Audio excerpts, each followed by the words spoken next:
So, sino ba ang hindi nakakakilala kay Jack? Sino ba ang hindi naganda sa movie Titanic? Sino ba ang hindi na in love kay Jack? Come back. Ito si William. Ito, yung sasabi na, Fabrizio, I'm coming to America to be billionario. Pagliasino! I like a Johnny! I go to America to be millionaire! Wala ba bang sa totoo lang, kinikilabutan ako. Nasa sad ako kasi na-remember ko talaga. Kasi ito movie. Kinilabutan talaga ako. Ito yung grave ni Jack Dawson.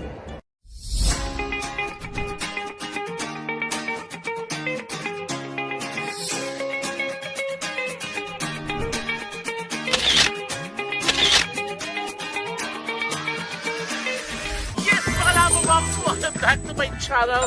At syempre nandito ako sa Nova Scotia, dito sa Halifax, Canada. Ayan, so nakita niyo mga background ko, nasa cemetery tayo ngayon.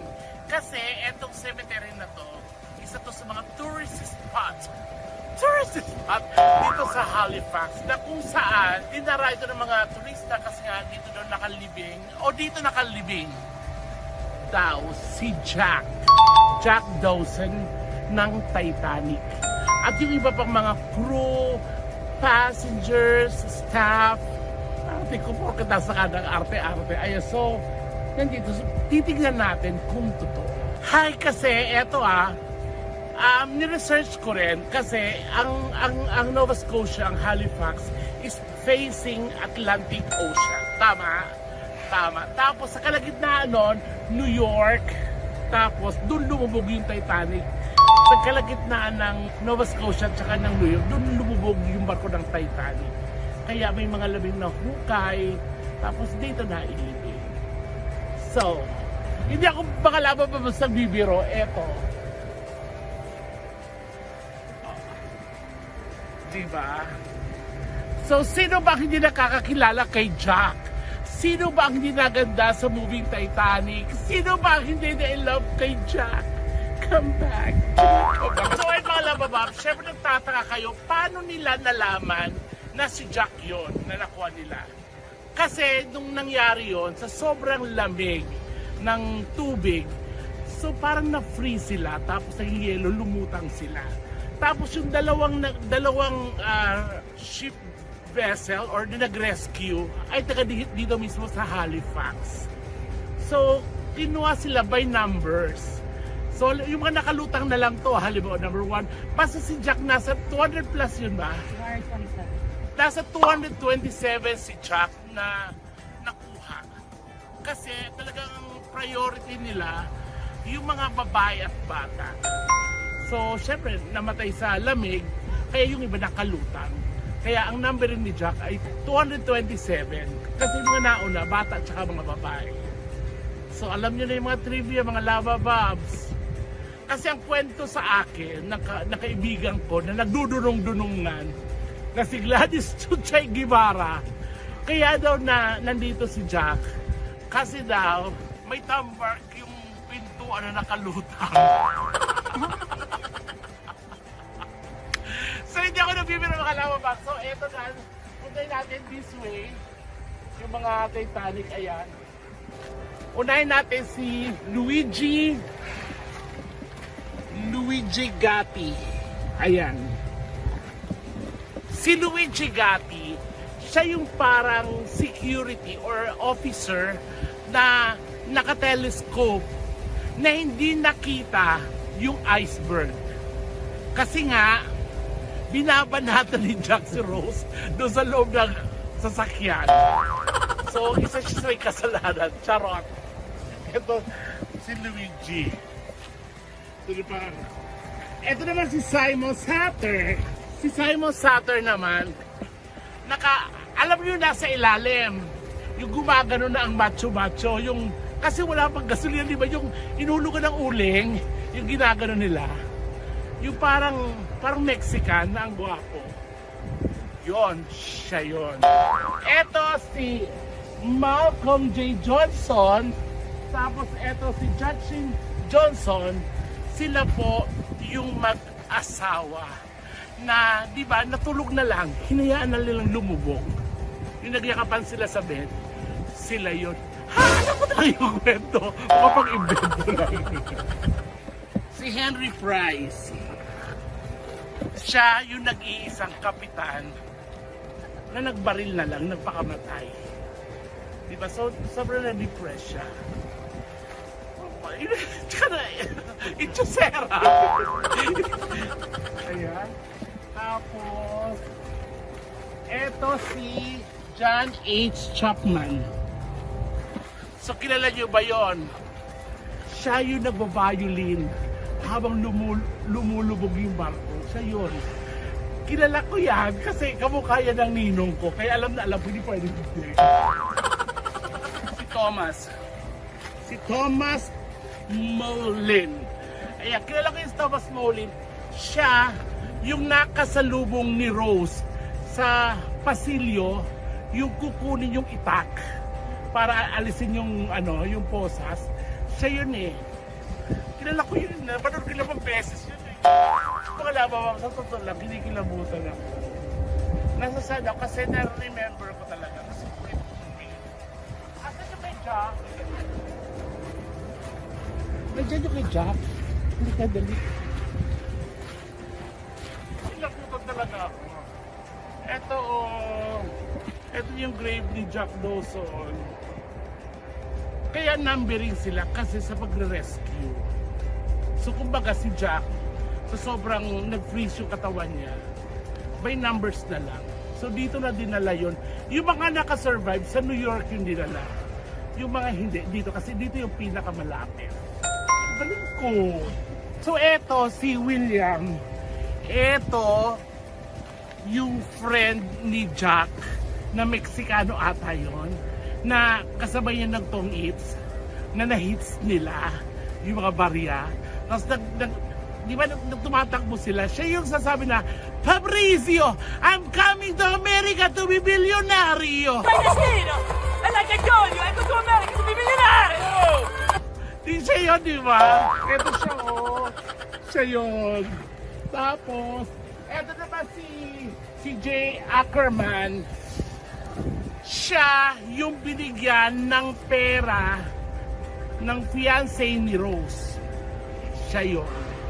Kilala ko to eh. Oo, alam ko yan. Si Wendla Maria Henginen. Hindi nyo sa maaalala mga labababs, pero ako naalala ko siya. Siya yung nasa ilalim na bata na sumasayo na nakatipto, ganon. Yung kinakano sa ilalim, pinapaikot, ginaya ni Rose, yung bata. Siya yun, na magaling sumayaw. Jen Louisa Henrikson. Yeah, siya yung alam mo yung nag-aano silang dalawa, yung nagbigay kay Jack ng jacket, ng outfit, para sa dinner. Tapos yung nahuli silang gumagano, yung dumudura na nakita, siya yun. Tsaka siya isa sa pinakamayaman din yun sa barko. Kasi siya yung nagpapauso ng paluwagan doon. So, naglilikot nila siya ng pera. Totoo ba? Nakita niyo to, mga unknown. Mga yan. Kasi, sila yung mga babies na talagang hindi na lumubog na. Kaya nilagyan ng unknown. Nakuha sila, pero yung kinikilabutan ako. Yung wala ng number, kaya unknown na sila. At eto, pupuntahan namin yung dagat ng pinakamalapit dito na dinaanan ng mga rescuer para ma-rescue yung mga buhay at wala ng buhay. So yung mga nabuhay parang dinala na agad sa New York, tapos yung mga wala na, dito na sila, tapos nilibing sila dito. So mga labababs, gaya na sinabi ko, isa to sa tourist spot dito sa Halifax. At talagang yung mga nagko-cruise, bumababa dito para talaga, eto, ang ganda. Tapos alam nyo ba to, etong loting to, na eto, saka dyan, sa kabila, binili na to ng may-ari ng Titanic. Ano ba yung red? White Star ba yun? White Star Line? Pinili ng White Star Line etong loteng to para i-donate sa mga labi ng mga yumaong sa Titanic. So alam mo mga lava mobs, tali-talinuan tayo. Pero kinupost naman ako. Ito yung mga yung mga gumagano sa ilalim. Charot, hindi ko alam paano to. Pero ito mga lava mobs ha, according kay Google, kilala mo yung si Google. Niresearch ko rin, si Jack Dawson pala, a fictional character lang sa Titanic. Ang tunay na Jack Dawson ay isa sa mga trabahante ng barko, yung nasa ilalim, yung naglalagay ng uling. Tapos ang tunay na pangalan niya ay Joseph Dawson. So ginawa lang yun sa movie, medyo niksad, siyempre para, diba, ang ganda naman na kinalabasan, walang pagsisisi. So yun lang, parang trivia din. Dami ko trivia. Alis na tayo dito. At syempre, tabi-tabi po. Baka na-istorbo namin kayo, tabi-tabi po. Punta natin yung dagat kung saan. So mga lava mobs, ito. Nandito na tayo. Ito yung sa kabila ng mountain na yan. Yan yung tinatawag na open sea. Yung Atlantic Ocean. Pag tinawid mo pa yung diretso, SMO1 na yan. Tapos New York. Charot. Diyan na yun sa Tapos marami pala talaga namatay nung gabi yun. Kasi sobrang lamig ng tubig. Ang lamig niya eksakto na parang 28 degrees Fahrenheit. Parang -2. Ganon. So parang ice cold salt water. Ganon kalamig yun. Kaya, so eto mismo, eto yung dinaanan ng mga nag-rescue, matawid doon palibot, para kunin yung mga, alam na, yung mga labi ng yumao nating kapatid. So, eto pala yung kwento, kaya pala doon sila linibing. So, pag naglamig, nag-yelo talaga to. Okay, nag-yelo pala talaga. So, ngayon medyo mainit ang panahon, kaya ang ganda-ganda. So mga lava mobs, that's all for now. Ayan, so sa mga lava mobs ko dyan, maraming salamat at medyo na-e-edges ko kayo sa aking mga vlogs. Ayan, pero just for fun. Salamat sa pagsama ulit sa akin sa video na to at syempre gusto ko lang i-flex sa mga hindi pa nakakapag-subscribe na channel ko, Pinoy TV at sa buong channel ng Bex Boy. Stay happy and God bless. I love you guys. At syempre, di magtatapos ang aking vlog na hindi ko na-flex ang isa sa may pinakamagandang mukha ng Grand Prairie, of course. My promoter, Tere, I love you. At thank you. Ito talaga yung abala na videographer ko. Ayan, si Ulan. Ulan, si Rain. At syempre, dahil nasa Halifax kami, the producer, of course, si Mape, Alapa Production. Ayan. Ang galing-galing mo mag-video. Parang oo. Ikaw naman, ang galing-galing mo uminom. Thank you, girls. I love you.